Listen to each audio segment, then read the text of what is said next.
রহমতুল্লাহি ওয়া বারাকাতুহু। আজকে আমাদের মাঝে উপস্থিত আছেন জাতীয় নৌকা বাইচ ঐক্য পরিষদের প্রধান উপদেষ্টা লিটন ভূঁইয়া, বাড়ি আগলা। তো তার কাছ থেকে আমরা শুনবো যে তারা একটা পহেলা বৈশাখ উপলক্ষে একটা বাইচের আয়োজন করতে চাইছে। তো লিটন ভাই, তো আপনি তো দীর্ঘদিন যাবৎ নৌকা বাইচ, আপনার নৌকা 2-3টা নৌকা আছে, তো আপনারা যে পহেলা বৈশাখে যে একটা বাইচের আয়োজন করতে চাইতেছেন, এই ব্যাপারে যদি আমাদের একটু বলতেন। আসসালামু আলাইকুম, সকলের উদ্দেশ্যেই বলছি ইনশাআল্লাহ। আমাদের নতুন একটা কমিটি করা হয়েছে। আগেও আছে নৌকা মালিক সমিতির, আমি সভাপতি আছি। এখন নতুন আরেকটা কমিটি হয়েছে, সেটা হলো জাতীয় নৌকা বাইচ ঐক্য পরিষদ। এই ব্যানারেই আমরা আয়োজন করার চেষ্টায় আছি, যদি প্রশাসন আমাদেরকে সাপোর্ট দেয়। সাপোর্ট হলো দেশের যে পরিস্থিতি বর্তমান, আমাদের আছেন ওনার সার্বিক সহযোগিতায় আমরা চেষ্টা করব। এবার পিউনের কাছে যাবো, যাই আমরা নৌকা বাইচের একটা অনুমোদন আনার জন্য। যদি অনুমতিটা আমরা পেয়ে যাই, ইনশাল্লাহ আমরা 25 এপ্রিল বা 18 এপ্রিলের ভিতরে নৌকা বাইচটা করবো, এই আশাই করি। সবাইকে নিয়ে আমার আগলাবাসী, মুরব্বী, ছোট ভাই যারা আমাদের সাথে আছে, আমার ভাই বন্ধু, সবাইকে নিয়ে আলোচনা করে এই আমাদের আগলাতেই নৌকা বাইচটা হবে। আমাদের আগলাতেই এখানে নদী আছে, বড় ইছামতি নদীর পাশে আমরা আছি। এইখানে নৌকা বাইচটা করার খুব ইচ্ছা, সবাইকে নিয়েই করবো ইনশাআল্লাহ। সবাই দোয়া রাখবেন। আপনি তো বর্তমানে নৌকা কয়টা আছে? পাচ্ছেন নৌকা? আমার নৌকা বর্তমান 3টা আছে। আরেকটা নৌকা সম্পূর্ণ দাদা লাগবে আনুষাঙ্গিক, এদের লোহা পাতামে তো শুরু করে আগা পাশা কাঠ যা আছে মিস্ত্রি, এদের সম্পূর্ণ ক্লিয়ার করা আছে। এখন খালি তৈরি করার লেগে সৃষ্টিটাই বাকি আছে, এটা করবো ইনশাল্লাহ। যদি এই সামনের পরিস্থিতি কি হয় বোঝা যায় না, যদি ভালো থাকে ইনশাল্লাহ নৌকাটা করে ফেলবো, তাতে 4 নাম্বারটা হবে ইনশাল্লাহ। আচ্ছা, আরেকজনের সাথে আমরা একটু কথা বলি লিটন ভাই। আমাদের আরেক মেহমান আসছে, তো নৌকা বাইচ আপনি তো দেখেন, হ্যাঁ, তো এদিকটা আপনি বলতেন। হ্যাঁ, নৌকা বাইচ আমাদের খুব একটা ঐতিহ্যবাহী একটা জিনিস। এই লিটন ভাইয়ের মাধ্যমে আমরা এই নৌকা বাইচটা দেখতেছি। এখন ওনার নৌকা অনেক বেশি, এবং এলাকার চিনি, এই সময় ছোটোবেলা থেকে ওনাকে চিনি। উনি এলাকায় নৌকা বাইচ দিয়ে খুব আনন্দিত করতেছে মানুষকে, এবং আমরা দেখে খুব উপকৃত হয়েছি। আচ্ছা, ভালো লাগে। আচ্ছা, ধন্যবাদ। আবার একটু আমি আমাদের এই লিটন সাহেবের কাছে যাব।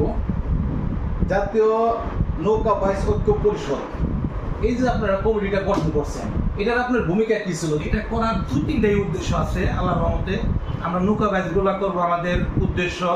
এটার মধ্যে যেমন আমি আছি প্রধান উপদেষ্টা, এই পদে আছি, কিন্তু এই হলো আমরা নৌকা বাইচগুলা করবো সমিতির থেকে। আমাদের এই নৌকা বাইচ জাতীয় নৌকা বাইচ ঐক্য পরিষদ থেকে প্রতি বছর 2টা বা 1টা বাইচ আমরা অনুষ্ঠিত করব।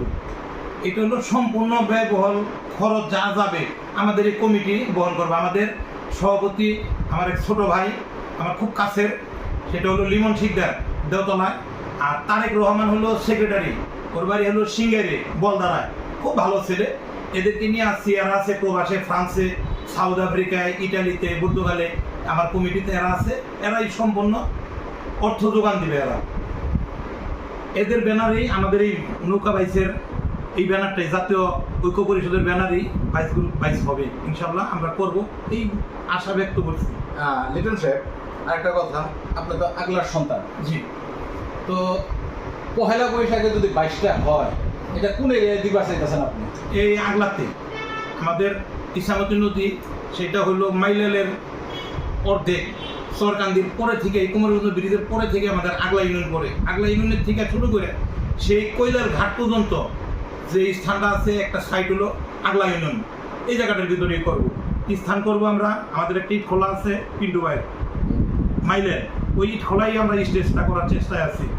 ওইখানেই স্টেজ করবো ইনশাল, প্যান্ডেল করবো। আমাদের প্রশাসনিক, আমাদের টিউনু মহোদয়, এদের কাছে যাবো, এরা থাকবে ইনশাল্লাহ, এদেরকে নিয়েই করবো। আর আরেকটা কথা, আপনাদের এই ক্যালেন্ডারটা, দেখতেছি জাতীয় নৌকা বাইচ ঐক্য পরিষদ কমিটির সদস্যবৃন্দ। তো আপনাদের যে সভাপতি লিমন শিকদার এবং সাধারণ সম্পাদক তারেক রহমান, তারা তাদের অ্যাক্টিভিটি কি, তাদের মানে আগ্রহটা কতটুকু? তাদের প্রচুর আগ্রহ, তাদের আগ্রহে এই কমিটি হয়েছে, তাদের আগ্রহতেই এই তারেকের এই লিমন শিকদারের এদের আগ্রহের কারণে এই কমিটিটা হয়েছে। এবং প্রতি বছর একদিন না, প্রতি বছর একটা করে আমরা নৌকা বাইচ করব এই ব্যানারে। দ্বিতীয় হলো কোনো মালিক দুর্বল থাকলে তাকে আমরা আর্থিক সহযোগিতা করব, এবং কোনো মালিক দুর্বল থাকলে যে জার্সি, প্রতিটা নৌকায় 60-70 টাকা করে জার্সি থাকে, আমরা ওই নৌকাদেরকে যারা আর্থিক দিকে দুর্বল তাদেরকে আমরা জার্সিও দেব।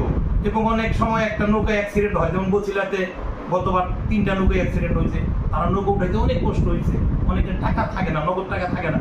আর যদি কোনো অ্যাক্সিডেন্ট বা কোনো কিছু হয় আমরা তাদেরকে সহযোগিতা করব আমার এই ব্যানারে, এই নৌকা, এই জাতীয় নৌকা বাইচ ঐক্য পরিষদ থেকেই, ওই পক্ষ থেকেই সবাইকে আমাদের নৌকার দুর্বল যদি কেউ থাকে তাদেরকে আমরা আর্থিক সহযোগিতা করব।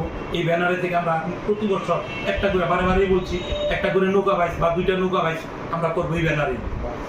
তো অসংখ্য ধন্যবাদ লিটন সাহেব। আরেকটা জিনিস না বললেন না, আপনার এক সময় আমরা নৌকা বাইচ বলতে বুঝতাম মারামারি, কাটাকাটি, মামলা, অনেক কিছু। আর আপনি এখন যেভাবে বললেন, মানে একটা আপনারা এটা একটা আনন্দ করার জন্য আপনারা একটা যে বললেন যে আর্থিকভাবে দুর্বল তারে আর্থিক সহায়তা করবেন, তো এই জিনিসটা জানি কেমন হয়ে গেল না? আগের সাথে এখন অনেকটা পরিবর্তন না? অনেক পরিবর্তন। আমি 14 বছর হচ্ছে রানি, এই বছর নিয়ে 13 বছর, বিগত 14 বছর রানি আমি নৌকা বাইচ করতেছি। আল্লাহর রহমতে গর্বের সহিত বলতে পারি, কারোর সাথে বইটা নিয়েও একটা কথা হয়নি, বইটা উঁচা হয় না আমার লোকের সাথে, বা আমিও কারোর সাথে করি নাই। আর এখন অসভ্য যুগ চলে গেছে, এখন সভ্যতার দিকে, এখন অনেক উন্নত মানুষ, কেউ কোনোদিন কারোর সাথে কারো ঝামেলা চায় না। আমরা গতকালকে এই জাতীয় নৌকা বাইচ ঐক্য পরিষদ থেকে একটা মিটিংয়ের অনুষ্ঠান করছি, কালকে সব নৌকা মালিকদের ডাকছি, সবাইকে বলছি একদম ভাই ভাই থাকবো আমরা, নৌকারা 1-2টা বাইচ বছরে আমরা করব, কেন ঝগড়া ঝামেলা করবো? সবাই একমত জানাইছে না ভাই, যাতে এটা না হয়। এবং আমারও বক্তব্য ছিল, কালকের বক্তব্য ছিল, আমরা কারোর সাথে কারো ঝামেলায় যাব না, আমরা মিলামিশা করব, যাতে মানুষ আনন্দ পায়। এই ঐতিহ্য যাতে আমরা ধরে রাখতে পারি। নৌকা বাইচ বিগত দিনে যাই হয়েছে, আগামী দিনে জানি কারোর সাথে কোনো ঝামেলা না হয়, এইভাবেই আমরা আছি, আশা করি ইনশাআল্লাহ। আরেকটা কথা, আপনি আমরা যে অফিসটায় আছি, অফিসটা সম্বন্ধে আপনি তো জানেন, মহাকবি কায়কোবাদ প্রবাসী ফাউন্ডেশন, হ্যাঁ। প্রবাসীদের নিয়েই এই সংগঠন। হ্যাঁ, তো প্রবাসীদের উদ্দেশ্যে কি বলবেন? আমি এই দেশ বাংলাদেশের সর্বক্ষেত্রে সর্বোত্তম এবং সর্বদিকে মিলেই হইল আমরা প্রবাসীদের উপরেই হইল নির্ভরশীল। আমাদের আর্থিক সহযোগিতা যদি নির্ভরশীল না হইতাম, যদি প্রবাস থেকে আমাদের রেমিটেন্স না আসতো, এরা না দিত, আমাদের বাংলাদেশে ভাত খাওয়া অনেক কষ্ট হয়ে যেত। আমি নিজেও প্রবাসে ছিলাম, এটা আমিও জানি। এই অফিস উদ্বোধনের সময় আমি ছিলাম, এটার মধ্যে আমি এখনো কই আগেও বলছি, সর্বক্ষণ আমি সহযোগিতায় থাকবো। আমার যদি যে কোনো সময় আমার ডাকে আমি পাশে থাকবো। এবং প্রবাসীদেরকে আমি ভালোবাসি, কারণ তারা জীবন দেয়া আমাদের জন্য আর্থিক পাঠায়, যা দিয়ে আমরা বাংলাদেশে সচ্ছলভাবে চলতে পারি, চলি। আশা রাখি সব প্রবাসী সকলের কাছে আমি দোয়া করতে, আমার জন্য দোয়া করবেন, আমার নৌকাটা যেন ভালো চলে, সুনামের সাথে চলতে পারি। আমি জানি সকল প্রবাসী আমার এইখানে যারা আছে, এই সমিতির আন্ডারে যারা আছে, কমিটির আন্ডারে, সবার প্রতি ভালোবাসা রইল, সবার কাছে দোয়া প্রার্থী। আমিও সবার জন্য দোয়া করি, সবার জন্য ভালোবাসা রইল, আমি যেন সবার সাথে মিলেমিশে থাকতে পারি, আলহামদুলিল্লাহ। আরেকটা কথা লাস্ট, আপনি লিটন ভাই, আপনার নৌকা কয়টা এবং নাম কি যদি আমাদের বলতেন? আমরা আমার নৌকা বর্তমান আছে 3টে, আমি আরেকটা করতেছি। আর আগে যে নৌকাটা আমার প্রথম নৌকাটা ছিল, ওই নৌকাটা একটু পুরান হয়ে গেছিল, ওই নৌকাটা আমি বিক্রি করে দিয়েছি। এই 3টার বাহিরে ওইটা ছিল আগে, ওইটা পরে এখন বর্তমান 3টা রানি আছে আমার আল্লাহর রহমতে। আরেকটা নৌকা করবো ইনশাআল্লাহ। নাম কি দিয়েছেন নৌকা? লিটন 1, 2, 3। তো আমরা অসংখ্য ধন্যবাদ লিটন ভাইকে। লিটন ভাইয়ের যে 3টা নৌকা আছে সুন্দরভাবে বাইচ দেখি, এবং আরেকটা নৌকা বানানোর লেগে লিটন ভাই প্রস্তুতি চলতেছে। তো আমরা সবসময় শুভকামনা, আমরা বিশেষ করে আগলা আছি, লিটন ভাই আগলার সন্তান, তো খুব ভালো মনের মানুষ। তো সবাই দোয়া করবেন লিটন ভাইয়ের নৌকা জানি চ্যাম্পিয়ন হয়, ঠিক আছে, সুনাম অর্জন করতে পারে। অসংখ্য ধন্যবাদ, ভালো থাকবেন।